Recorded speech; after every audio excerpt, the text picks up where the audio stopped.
Oke Ibu Sri, Ibu Ai ada kekhawatiran soal itu? Apa setelah dijelaskan oleh Ibu Sri ada benang merah yang terjawab bahwa memang ada paling tidak si otak pelaku dari penjualan Iya, saya ingin tetap organ?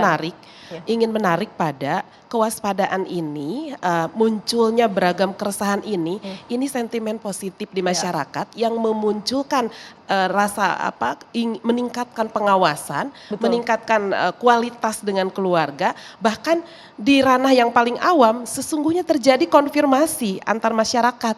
Ya. Tetapi konfirmasinya ke WA grup yang juga tidak tahu, WA grup yang juga panik, bahkan tidak mengerti harus kemana. Ya. Nah, psikologis masa ini yang memang harus terus teredukasi, Ya. diarahkan dengan benar. Saya apresiasi TV One memberikan informasi akurat dari polisi, dari kami KPAI, bahkan teman-teman yang terlibat.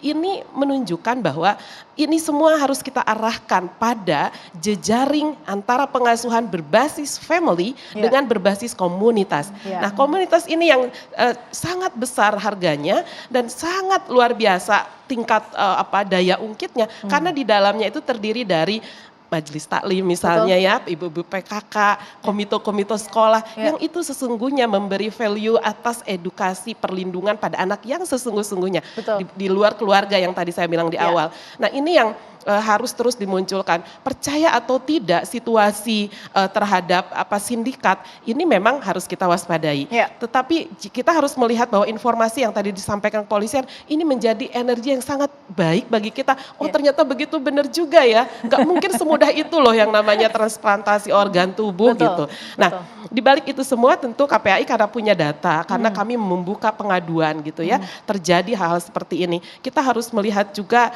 pada titik law enforcement di mana masyarakat juga harus terlatih mengadu, Betul. melapor, menyampaikan situasi dan kondisi. Oke. Bahwa tiga hal ini, family system, kemudian komunitas dan law enforcement ini membutuhkan edukasi yang selalu terselenggara dan tidak instan. Oke. Sehingga ya yang terjadi penculikan dan segala macam kita bisa sikapi secara arif, secara cerdas dan literatif gitu. Iya. Karena ada cross check yang jelas. Oke. Kita bisa memiliki itu semua untuk mencari informasi yang benar. Begitu, Baik Ibu Mbak. Ai, ini curahan hati yang paling dalam dari Ibu Ai dari KPAI. Pertanyaannya kenapa secara psikologis Mbak Irma, masyarakat itu lebih senang mengadu kepada yang nyaman, yang memberi pembenaran, padahal tidak tepat. Tidak tepat dan tidak memberikan solusi, kenapa?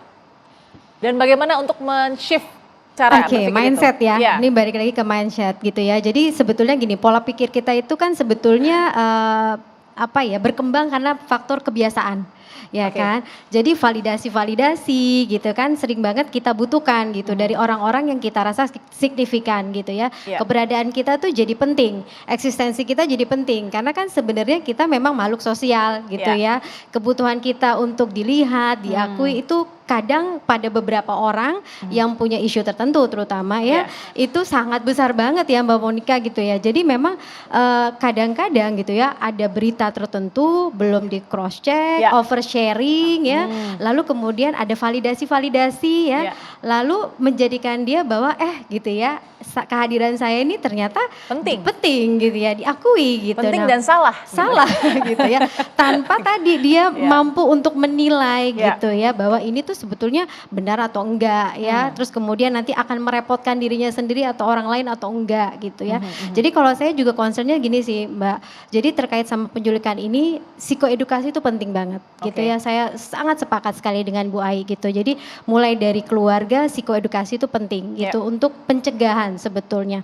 Lalu kemudian pasca ya kan pascanya jadi psikoedukasi ini pada orang tua, kemudian pada anak itu sendiri, anak kita sendiri, lingkungan masyarakat itu penting. Psikoedukasi nggak bisa satu kali gitu ya tentang bagaimana kita. Jadi harus ada di komunitas ya? Iya psikoedukasi betul. Itu ya? Jadi ya tadi kayak komite sekolah ya Bu Ai itu luar biasa ya komunitas seperti itu. Itu penting gitu untuk membuat aware bahwa ini ada dan terjadi lalu kita bersikap bijaksana menyikapinya termasuk dalam proses tadi oversharing gitu ya, sharing berulang kali ke WhatsApp, overreacting gitu ya, panik dan lain sebagainya. Itu justru kan nggak bagus dan nggak sehat juga.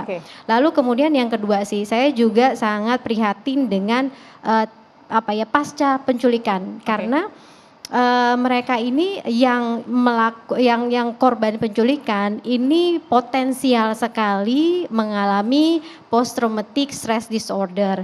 Jadi gangguan stres pasca trauma, ya kan? Setiap anak itu punya pengalaman yang pastinya berbeda karena kita bicara trauma ini kan personal journey. Ya mungkin buat seseorang ya udahlah cuman begitu aja udah balik lagi, tapi buat si anak enggak, buat keluarganya enggak. Jadi trauma healing ini nanti yang jadi PR bersama sih Mbak, itu yang jadi concern. Harusnya ada di tadi family circle, komunitas circle dan juga law enforcement ya. Law enforcement yang kemudian menjadi garda terakhir. Saya nggak sabar mau tanya ke Mbak Moni kenapa? Karena tadi masih terngiang nih. Kalau kita punya background kriminolog, kalau kita punya background kriminal gitu, DNA di kriminal diri kita bisa kemudian nurun ke generasi berikutnya. Bisa nggak itu diblok? Mungkin sesaat lagi ya Mbak Monika ya, di Perempuan Bicara.